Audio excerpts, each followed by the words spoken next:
नमस्कार दोस्तों। बजट 2026 में फाइनेंस मिनिस्टर निर्मला सीतारमण ने एक ऐसी घोषणा की है जो आने वाले समय में चाइना की ग्लोबल दादागिरी को चुनौती दे सकता है। हम बात कर रहे हैं रेयर अर्थ कॉरिडोर या कह सकते हैं रेयर अर्थ कॉरिडोर्स की।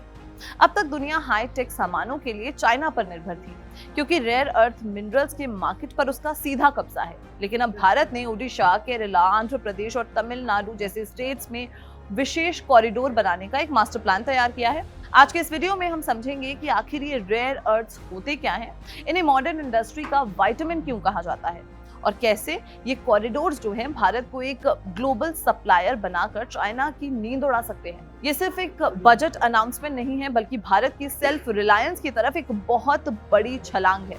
दोस्तों, सबसे पहले ये जानते हैं कि रेयर अर्थ मिनरल्स असल में हैं क्या, होते क्या हैं। ये 17 एलिमेंट्स का एक ग्रुप है जिनमें 15 लैंथेनाइड्स के साथ स्कैंडियम और भी एलिमेंट्स शामिल होते हैं। इन्हें विटामिन इसलिए कहा जाता है क्योंकि जैसे विटामिन हमारी बॉडी को ताकत देते हैं, वैसे ही ये mineral smartphone, laptop, electronic vehicles यानी कि ईवी की मोटर, विंड टर्बाइन और यहाँ तक कि मिसाइल्स और सैटेलाइट्स की परफॉर्मेंस को कई गुना बढ़ा देते हैं।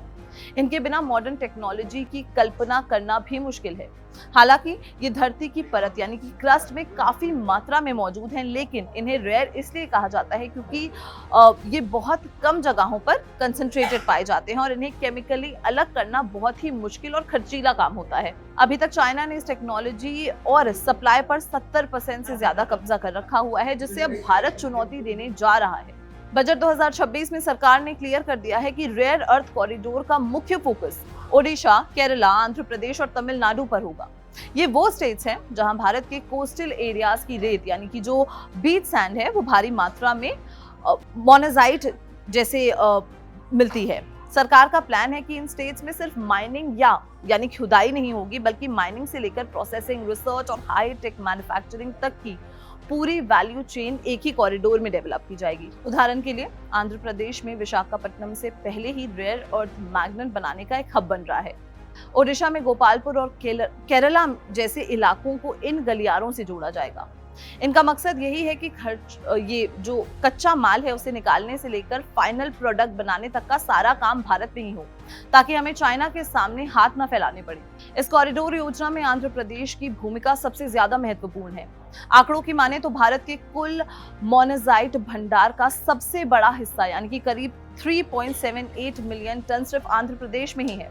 यहाँ विशाखापट्टनम में भाभा एटॉमिक रिसर्च सेंटर यानी कि BARC के कैंपस में देश के पहला dedicated rare earth permanent magnet plant पहले ही हो चुका है।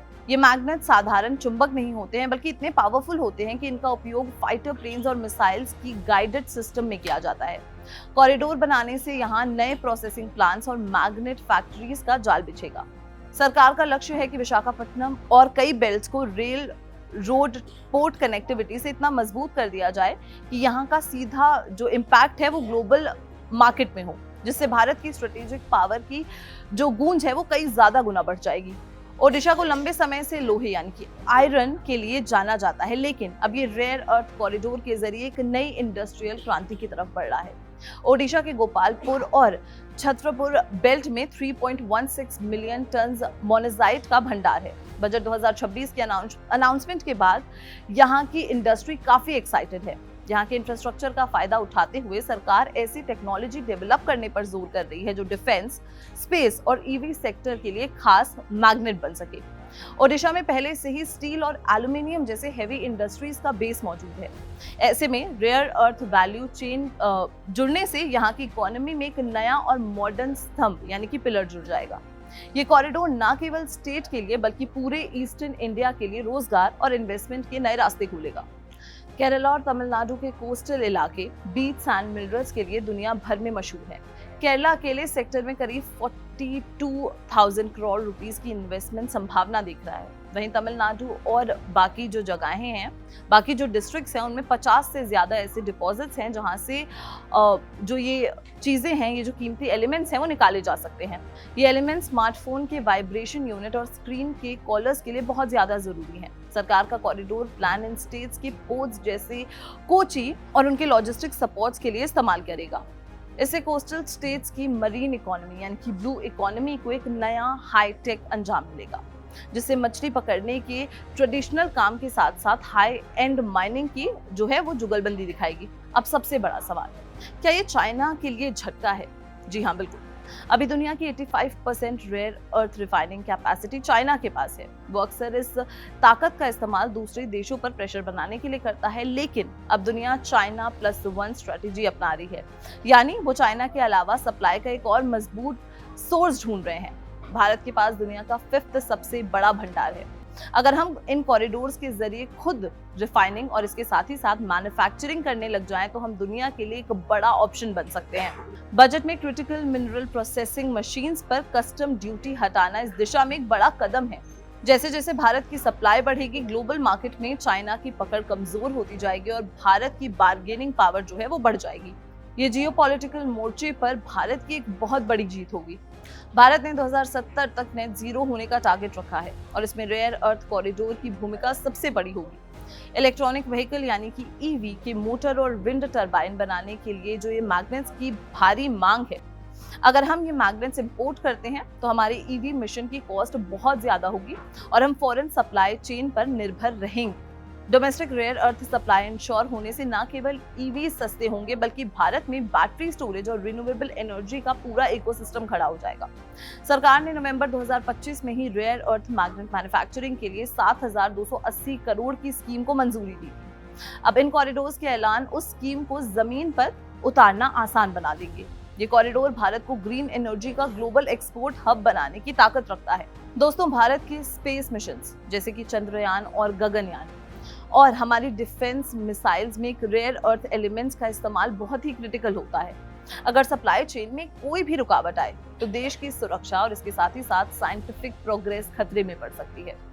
डोमेस्टिक रेयर अर्थ कॉरिडोर बनने से इसरो और DRDO जैसी एजेंसी को एक सेफ और स्टेबल सप्लाई चेन मिल जाएगी। मिसाइल गाइडिंग सिस्टम से लेकर सैटेलाइट के सेंसर्स तक सब कुछ अब भारतीय मिनरल्स से लैस होगा।